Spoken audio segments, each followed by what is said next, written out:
រឿងអាឡេវកាលពីព្រេងនាយមានប្តីប្រពន្ធពីរនាក់ប្តីឈ្មោះអ្នកងេះនិងប្រពន្ធឈ្មោះអ្នកងោះនិងមានកូនប្រុសម្នាក់ឈ្មោះអាឡេវលុះកូននោះធំឡើងមានអាយុ7ឆ្នាំជាក្មេងមានប្រាជ្ញាវាដឹងថាឪពុកវាជាមនុស្សល្ងង់មិនចេះរកស៊ីទៅបានជាក្រវាក៏និយាយទៅកាន់ឪពុកម្ដាយវាថាឥឡូវនេះយើងគ្មានមុខរបរធ្វើការរកស៊ីនឹងគេបានជាយើងក្របើដូច្នេះខែវស្សាយើងធ្វើស្រែខែប្រាំងយើងធ្វើចម្ការឯខ្ញុំទៅធ្វើស្រែជាមួយនឹងឪឯងទុកឲ្យម៉ែនៅចាំផ្ទះបើខ្វះគ្រឿងហូបចុកអ្វីសឹមខ្ញុំមកយក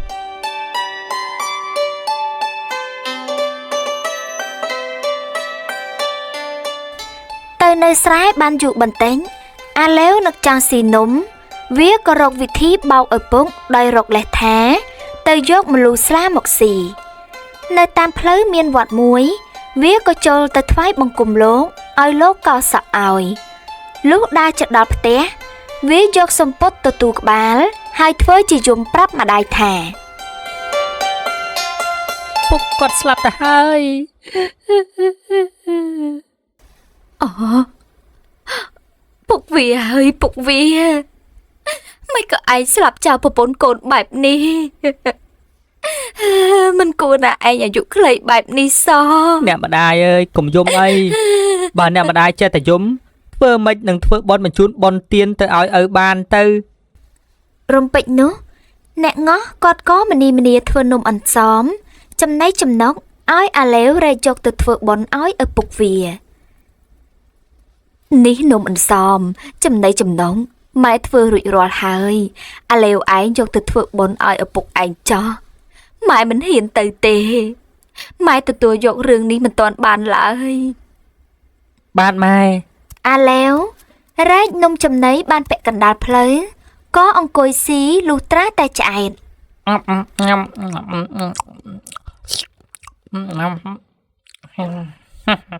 នៅពេលវាស៊ីឆ្អែតហើយក៏បន្តដំណើរទៅដល់ខ្ទមស្រែធ្វើពុតជាយំម្ដងទៀតមើលអាឡេវឯកាត់ស្អីឯងនឹងបានជាយំរហេមរហាមបែបនេះប្រាប់ឪមកមើលម៉ែស្លាប់ហើយពុកហ៎ស្អីម៉ែស្លាប់ហើយមែនទេហើយម៉ែមិនគួរណាអាយុខ្លីបែបនឹងសោះនៅឯស្រែបានបន្តិចអាឡេវចង់ផ្សំផ្គុំម៉ែឪវាវិញវាក៏រកលេសថាគ្មានអ្នកបុកស្រូវដាំបាយដេប៉ះខោអាវដូចនេះខ្ញុំនឹងរកប្រពន្ធឲ្យឪហើយគ្រាន់បានចំនួនដៃជើងអេអត់ទេយើងមិនចង់បានទេម៉ែឯងស្លាប់មិនទាន់បានប្រហែលថ្ងៃផងមិនបានទេមិនកើតទេដោយប្រកែកមិនឈ្នះកូនព្រមទាំងមានការអង្វរករពីកូនរាល់ថ្ងៃផងអ្នកងេះជាឪពុកក៏យល់ព្រមទាំងទើសទាល់បោកពុកបានហើយអាឡេវក៏ត្រឡប់ទៅផ្ទះវិញហើយបញ្ចុះបញ្ចូលម្ដាយឲ្យយកប្តីថ្មីហើយគ្មានមេគ្រួសារនៅផ្ទះពិបាកណាស់ម៉ែគ្មាននរណារកស៊ីចំណូលចូលផ្ទះឡើយម៉ែគួរតែយកប្តីថ្មីឪពុកឯងស្លាប់ទៅមិនបានប្រហែលថ្ងៃទេយើងមិនយកឡើយដោយម្ដាយប្រកែកមិនព្រមអាឡេវក៏លើកហេតុផលសមស្របរហូតដល់អ្នកងោះប្រកែកមិនរួចអាឡេវត្រេកអររួចគិតក្នុងចិត្តថាតែប៉ុណ្ណេះអញបានស៊ីនំឆ្ងាញ់ទៀតហើយសំតាមបំណងហើយអាឡេវលាម៉ែទៅស្រែវិញដើម្បីប្រាប់ដំណឹងទៅលោកពុកម៉ែកូនលាម៉ែទៅស្រែវិញហើយទៅចោះកូនអ្នកងេះរកតែងប្រដាប់ប្រដាសັບមុខនិងរកអ្នកភូមិជួយធ្វើនំចំណីត្រីសាច់ត្រៀមទុកជាស្រេចអាឡេវក៏និយាយថាគូថ្មីរបស់ឪដូចម៉ែបេះបិទហើយមេបាអនុញ្ញាតឲ្យរៀបការតែពេលយប់ពេលជប់មកដល់អាពាហ៍ពិពាហ៍ក៏ចាប់ផ្ដើមភ្ញៀវមកជួបជុំគ្នាគេជជែកគ្នាឮសូរអ៊ូអែអ្នកងេះអ្នកងោះឮសំឡេងគ្នាទៅវិញទៅមកសង្ស័យថាសំឡេងនេះដូចសំឡេងប្រពន្ធអញពីមុនតើវ៉ៃអេសំឡេងដូចប្តីរបស់យើងកាលពីមុនឪពុកងេះក៏សួរអ្នកស្រុកសំឡេងនេះដូចសំឡេងប្រពន្ធខ្ញុំអញ្ចឹងតើនេះគឺជាអ្នកងោះមែនទេអ្នកអេនឹងហើយអ្នកងងប្រពន្ធឯងម្ដាយអាឡេវនឹងហើយអាឡេវ ឥឡូវជាអ្នករៀបចំរឿងនេះឡើងមកដឹងថាឪពុកម្ដាយខឹងព្រឹកឡើងអាឡេវរត់ទៅសុំលោកនៅវត្តហើយវារកអបាយកលបោកបញ្ឆោតលោកសង្ឃយកលុយទៀតដៃគុណកណាមានរឿងចង់ប្រាប់ដៃគុណកមុំដែលដើរទៅនាងបានប្រាប់កណាថានាងម្នាក់ណាខ្ញុំលេវហើយនាងប្រាប់ថាម៉េចទៅហើយខ្ញុំលេវនាងម្នាក់មួយដែលស្អាតជាងគេនាងចាប់ចិត្តលើដៃគុណហើយចង់រួមរស់ជាមួយនឹងដៃគុណអស់មួយជីវិតទៀតផងបើដៃគុណមិនស្អប់ខ្ពើមទេនាងបានផ្ដាំទៀតថាឲ្យទៅជួបនាងនៅយប់នេះតែពេលទៅជួបសូមយកស្បង់គ្រប់ក្បាលហើយរងចាំនៅក្នុងរោងមួយស្ងាត់បន្ទាប់មកវាទៅបោកចិនអ្នកមានម្នាក់ខ្ញុំនៅរកស្រីកមុំសហើយល្អឲ្យអាចឹកឯងតែត្រូវឲ្យលុយមុនសិននៅពេលដែលចូលទៅដេកនឹងស្រីនោះត្រូវតែទទួលក្បាលចិត្តកុំនិយាយស្ដីអីបាកាយើងនឹងឲ្យឯង2បាក់តែឲ្យនាងមកជប់យើងសឹងមកដល់កូនឃើញអាឡេវមកចាំទាលុយជាស្រេចណាអាឡេវឯងបោកប្រាស់យើងហើយនៅមានមុខមកសុំលុយយើងទៀតបើមិនឲ្យខ្ញុំកណាទេខ្ញុំនឹងទទួលប្រាប់លោកគ្រូធំថាដៃគុណទៅសឹងជាមួយស្រីហើយទៅប្រាប់អស់អបាសកទាជាតិនៅក្នុងស្រុកភូមិទាំងអស់ឲ្យគេដឹងទៀតបែបគេដឹងហើយថាគេនឹងមិនប្រគេនចង្ហាន់ឲ្យលបងទៀតទេហើយលបងនឹងខ្មាស់គេនៅវត្តជាមួយនឹងហើយនៅជាមួយគេមិនបានទៀតទេលបងបានដេកជាមួយស្រីហើយមិនឲ្យប្រាក់ខ្ញុំកណាទៅវិញខ្ញុំមិនឲ្យលបងរួចខ្លួនទេខ្ញុំនឹងទៅទូលប្រាប់លោកគ្រូធំហើយសង្ឃអង្គនោះភ័យតល់ច្រកក៏ព្រមឲ្យលុយអាឡេវមួយសំពាយអាឡេវបានលុយក៏យកទៅឲ្យម៉ែឪវាពុកម៉ែខ្ញុំអាឡេវម៉ែពុកឈប់ខឹងកូនហើយនៅអាឡេវម៉ែត្រេកអរណាស់ដែលបានឃើញកូនមកវិញយ៉ាងនេះម៉ែត្រេកអរខ្លាំងណាស់ណាម៉ែមើលឯងសឹងតែមិនស្គាល់ពេញកំឡោះស្ដោកតែម្ដងហើយតែអញមិនទាន់បាត់ខឹងឯងទេព្រោះឯងធ្វើអញខ្មាស់គេពេញភូមិម៉ែពុកកូនសុំទោសពេលនោះមកពីកូននៅក្មេងពេកចង់ឆៃនំឆ្ងាញ់និងសម្លម្សួរអញ្ចឹងបានជារកអបាយកលកុហកពុកម៉ែខ្ញុំដឹងនេះជាកំហុសធ្ងន់ធ្ងរណាស់ចំពោះកូនទើបកូនរត់ទៅសម្ងំនៅវត្តហើយខំរៀនអក្សរលេខនឹងគេបានចេះគួរសមដែរឥឡូវទៅរកប្រាក់ជូនពុកម៉ែបាននេះណាគ្រាន់ធ្វើជាដើមទុនរកស៊ីថ្ងៃក្រោយពុកម៉ែមើលនេះប្រាក់ច្រើនណាស់ម៉ែដេកថងដាក់ប្រាក់អូប្រាក់ច្រើនណាស់ឃើញទេប្រាក់ច្រើនណាស់ម៉ែពុកអូព្រះហើយប្រាក់ច្រើនណាស់កូនមានម្ដាយហើយកូនបានវាពីណាមកនេះកូនឯងបានមកពីណាលេវបានមកពីណាគឺបានមកពីដោយសុចរិតណាពុកគឺគ្រាន់តែទៅផ្សារបង្ហាញគេខ្មាស់ទៅគឺអ្នកខ្លះគេឲ្យ1ណែនអ្នកខ្លះទៀតគេឲ្យ2ណែនសូម្បីតែពុកក៏អាចធ្វើបានដែរគ្រាន់តែទៅស្រាតឲ្យគេមើលទៅមានអីពិបាកទៅអ្នកង៉េះជាមនុស្សឆោតល្ងងឬអាឡេវថាដូច្នេះក៏ធ្វើតាមបងប្អូនមើលណែរបស់ពិសេសមកដល់ហើយអេហើយអាម៉េចចេះជួយផងហើយមនុស្សឈួតមកពីណាតែអប់គេខ្មាស់អើយជួយផងខ្ញុំមិនដឹងអីទេជួយផងខ្ញុំមិនដឹងអីទេជួយផងខ្ញុំមិនដឹងអីទេអាឡេវហើយចាំមើលអ្នកផ្សារឃើញក៏ដេញឈូសឆររត់ស្ទើរស្លាប់ស្ទើររស់មានឈ្មួញម្នាក់កំពុងដើរលក់អីវ៉ាន់ឃើញគេដេញដូច្នេះក៏សួរអាឡេវអត់តោប្អូនប្រុសតើគេមានរឿងអីបានជាគេផ្អើលឈូឆរយ៉ាងនេះគេដេញក្តាន់បាក់ជើងមានក្តាន់បាក់ជើងផងណាអញ្ចឹងឡើងផ្ញើបងវិញឯងសិនណាជួយមើលឲ្យគ្នាផងណាអាឡេវបានសំពាយទ្រាំក៏យកបង្វិចឲ្យម៉ែយកទៅលក់ហើយក៏រត់រួចខ្លួនបាត់ឈ្មួញត្រឡប់មកវិញមិនឃើញអាឡេវទើបដឹងថាអាឡេវបានបោកបញ្ឆោតខ្លួនអាឡេវកិច្ចមកដល់ស្រុកឆ្ងាយជួបយាយចាស់ម្នាក់នាំចៅក្រមុំទៅស្រុកកំណើតអាឡេវពេញចិត្តចៅក្រមុំគាត់ក៏បញ្ឆោតសុំទូកដោយសារទៅជំរាបសួរលោកយាយអញ្ជើញតាណាដែរលើកដៃថ្វាយព្រះក្មួយរៀបចំអីវ៉ាន់ទៅត្រើយម្ខាងមើលចំការហើយចោះចៅឯងសួរមានការអីដែរខ្ញុំបាទឈ្មោះអាជីចៅប្រសាលោកយាយខ្ញុំមកពីភូមិឆ្ងាយចង់សុំដោយសារទូកជាមួយលោកយាយផងលោកយាយ ព្រោះខ្ញុំមានដំណើរទៅសួរសុខទុក្ខប្អូននៅត្រៃម្ខាងដែរមិនដឹងថាលោកយាយព្រមឬយ៉ាងណាព្រោះខ្ញុំអាចជួយចែវទូកលោកយាយបាន យាយបងប្រុសក៏សុំដោយសារទៅជាមួយដែរហើយយាយមានថាម៉េចឲ្យអាជីចៅភាសាទៅជាមួយយើងគ្រាន់ជួយចៅទូកយើងផង បាទអញ្ចឹងខ្ញុំជួយយកអីវ៉ាន់ដាក់លើទូកចុះ ចៅទូកបានបន្ទែងអាឡេវក៏ហត់ថាភ្លេចកាំបិតនៅមាត់ច្រាំងរួចចៅទូកមកវិញណែអាជីចៅភាសាហើយមកចៅទូកមកវិញអញ្ចឹងហ៎ អូសូមទោសលោកយាយខ្ញុំភ្លេចកាំបិតបន្ទួលនៅលើច្រាំងឯណោះសូមលោកយាយជួយយកឲ្យខ្ញុំបន្តិចមក ទុកឲ្យខ្ញុំឡើងទៅយកវិញលោកយាយមិនបាច់ទេចៅឯងអង្គុយនៅនឹងហើយទុកឲ្យយាយទៅយកវិញពេលដូនចាស់ឡើងដល់លើគោងអាឡេវក៏នាំចៅក្រមុំគាត់ចេញទៅយ៉ាងលឿនអេបងជ័យចៅភាសាកតាណាហ្នឹង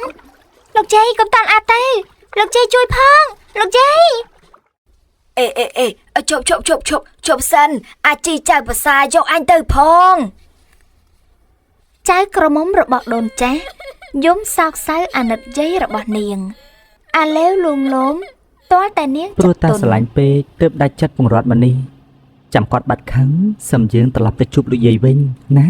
នាងក្រមុំបានស្ដាប់ហើយក៏ព្រមទទួលអាឡេវជាស្វាមីយល់ចិត្តគ្នាស្និទ្ធស្នាលយ៉ាងផ្អែមល្ហែមអាឡេវធ្វើដំណើរទៅមុខទៀតបានជួបចៅ5នាក់បំរុងប្លន់អាឡេវអួតប្រាប់ចៅថាយើងខ្លាំងពូកែខាងមុនអាគមអូសូមលោកគ្រូជួយបង្រៀនពួកយើងផងនិយាយគ្នារួចស្រេចហើយ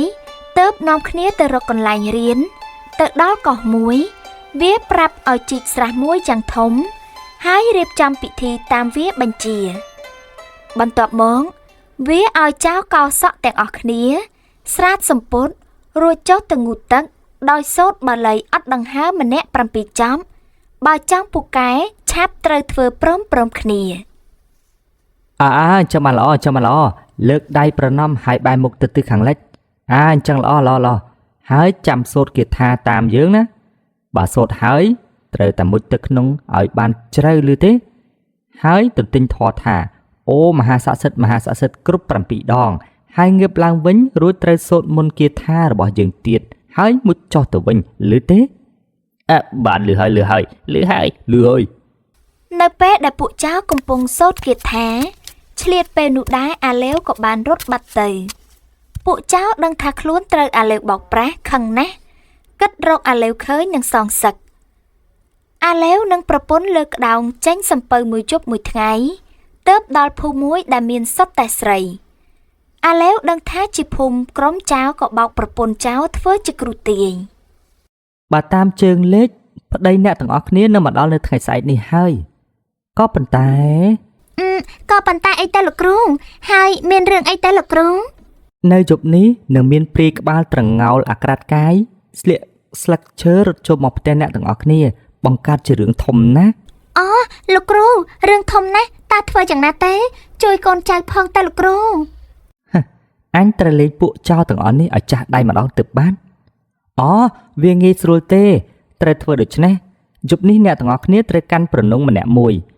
បិទទ្វារផ្ទះឲ្យជិតចាំពេលព្រាយក្បាលត្រងោលអាក្រាតកាយមកដល់ត្រូវសំពងក្បាលវាកុំឲ្យវាចូលបានឲ្យសោះទម្រាំដឹងថាជាប្តីជាឪពុកចៅទាំងអស់ត្រូវទ្រាំខ្លួនខ្លះដួលសន្លប់ខ្លះរបួសពីការរៀងខ្លួនអាឡេវបោកសំពៅទៅដល់ស្រុកប្រពន្ធវិញបានជួបនឹងជីដូនបានសំពះសំទោសហើយប្រគល់ទ្រព្យសម្បត្តិនៅក្នុងសំពៅទាំងប៉ុន្មាន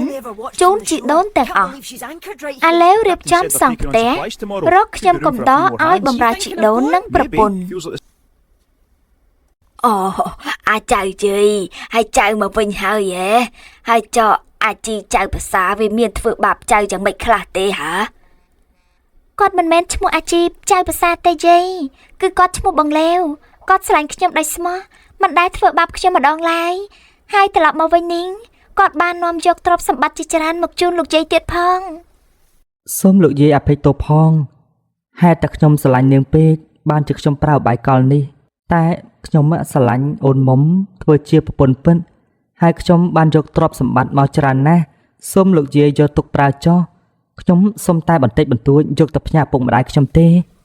លុះយូរបន្តិចមក វាក៏លាប្រពន្ធនិងជីដូនទៅសួររកឪពុកម្ដាយអាឡែវនៅផ្ទះបាន2 3ថ្ងៃក៏ដើរចេញទៅមើលស្រុកធំវាចូលមើលវាំងមើលផ្ទះមន្ត្រីសេដ្ឋីមានទ្រព្យសម្បត្តិហូរហៀនិងមានកូនក្រមុំម្នាក់ស្អាតអស្ចារ្យអាឡែវមានចិត្តស្រឡាញ់កូនសេដ្ឋីហើយសុំខ្លួនបម្រើកូនសេដ្ឋីដូចជាកូនក្មួយប៉ងម៉ែ ខ្ញុំបាទសូមជម្រាបសួរ អេហើយចុះម្នាក់នេះមកពីណាហើយមិនក៏កូននិយាយដូចជាស្និទ្ធស្នាលនឹងគេខ្លាំងម្ល៉េះពុកម៉ែដូចជាមិនធ្លាប់ឃើញគេទេណាចាខ្ញុំក៏មិនធ្លាប់ស្គាល់គេនោះដែរពុកម៉ែតែគេប្រាប់ថាគេឈ្មោះលេវគេកំព្រាឪពុកម្ដាយគ្មានញាតិសន្តានទេហើយមានបំណងមកសុំបម្រើការងារនៅផ្ទះរបស់យើងនេះ មិនទាន់ស្គាល់គេផងហ៊ានអះអាងចំនួនគេទៅហើយមើលអ្នកកំឡោះអ្នកឯងនេះមកពីណាមិនបានជាម្ដាយឃើញមុខសោះអញ្ចឹងបាទខ្ញុំឈ្មោះអាឡែវកំព្រាឪពុកម្ដាយគ្មានញាតិសន្តានមកនេះឮថាលោកម្ចាស់ទាំងពីរអ្នកប្តីប្រពន្ធមានចិត្តសន្តោសសប្បុរសធម៌និងធម៌មេត្តាទើបខ្ញុំព្រះបាទមានបំណងមកសុំជ្រកកោនធ្វើជាកូនក្មួយបម្រើរឿងនេះទៅអ្នកកំឡោះឯងចេះអក្សរលេខអត្តអិសីដែរទេនឹងបាទលោកម្ចាស់កំព្រួយអក្សរខ្ញុំបាទធ្លាប់បួសរៀនលេខអក្សរពុនយ៉ាងច្បាស់មិនតែប៉ុណ្ណោះកាលពីឪពុកម្ដាយខ្ញុំនៅរស់ក៏ធ្លាប់មានទ្រព្យសម្បត្តិដែរមានខ្ញុំកំដរមានគោក្របីផ្ទះសម្បែងដូចជាលោកម្ចាស់អញ្ចឹងប៉ុន្តែគាត់មានជំងឺក៏ស្លាប់បាត់ទៅឥឡូវនេះខ្ញុំបាទនៅតែម្នាក់ឯងទេបានជាខ្ញុំចោលផ្ទះចោលសម្បែងសម្បត្តិទាំងអស់សូមជ្រកកោននឹងលោកម្ចាស់តាមតែលោកម្ចាស់ប្រើការងារអ្វីគឺខ្ញុំអាចធ្វើបានទាំងអស់មិនអីទេយល់ដល់ឋានៈត្រកូលរបស់ពុកម្ដាយឯងយើងឲ្យឯងនៅជាមួយយើងចុះហើយពេលដែលយើងទៅគាល់លួងឯងត្រូវតែទៅជាមួយយើងព្រះបាទសូមលោកម្ចាស់កំព្រួយនៅពេលទៅគាល់ស្ដាញ់សេដ្ឋីតែងយកអាឡែវទៅជាមួយដែរអាឡែវធ្វើសម្បត្តិបញ្ជីឈ្មោះមន្ត្រីទាំងអស់សុទ្ធតែជំពាក់ប្រាក់អាឡែវពេលសេដ្ឋីនិងប្រពន្ធបានឃើញគិតថាអាឡែវមានទ្រព្យច្រើនក៏លើកកូនក្រមុំផ្សំផ្គុំឲ្យអាឡែវហើយរៀបចំពិធីការយ៉ាងសមរម្យសម្រាប់តែញាតិជិតខាងតែប៉ុណ្ណោះម្ដងនេះតើបអាឡែវធ្វើបញ្ជីជំពាក់ប្រាក់មែនតែនដោយចូលគាល់ព្រះរាជាអាឡែវភ្នាល់ជាមួយពួកមន្ត្រីទាំងអស់ថាខ្ញុំអាចប្រើកូនសេដ្ឋីឲ្យយកស្លាម្លូមកឲ្យស៊ីបានណាហើយយើងមិនជឿទេហើយចុះបើខ្ញុំអាចឲ្យនាងមកលុតក្រាបចំពោះមុខខ្ញុំបានលោកម្ចាស់ហ៊ានភ្នាល់អីអាឡែវតេវបើឯងប្រើកូនកំមុំសេដ្ឋីបានដូចព្រះអាទិត្យរះពីទិសខាងលិចអញ្ចឹងមិនអីទេយើងភ្នាល់ដាក់អីក៏យើងដាក់បានទាំងអស់តែរទេះសម្លេងរបស់យើងក៏យើងដាក់ឲ្យបានដែរដាក់ឲ្យទាំងអស់នឹងអាឡែវអើយជឿអីទេបន្ទាប់ពីនិយាយហើយពួកមន្ត្រីទាំងអស់បានដាក់ទ្រព្យសម្បត្តិដែលខ្លួនមានខ្លះមានទាំងដីស្រែទៀតផងអាឡែវក្រឡេកឃើញប្រពន្ធរបស់ខ្លួនក៏ហៅអូនណាអូនចាបងសុំចាំបន្តិចប្រពន្ធក៏ដើរទៅយកស្លាមកឲ្យប្តីនេះបងស្លាអរគុណអូនសម្លាញ់បងមិនចង់ឆេះស្លាមលូទេអូនយកទៅវិញចុះលោកមហាមន្ត្រីមហាសេនាបំណុលទាំងអស់នេះគឺមានត្រារបស់លោកគ្រប់គ្នា3ថ្ងៃទៀតខ្ញុំនឹងទៅយកនៅថ្ងៃកំណត់នេះហើយនៃកិច្ចពួកយើងភ្លេចចាស់លោកពោលថាគឺត្រុកអ្នកស្រុកមើលងាយរលាស់គូតខ្ចាយមានអស់ហើយយើងមិនគួរដើរចាច់បោកអាឡែវសោះអស់អាលីហើយលោកអើយលោក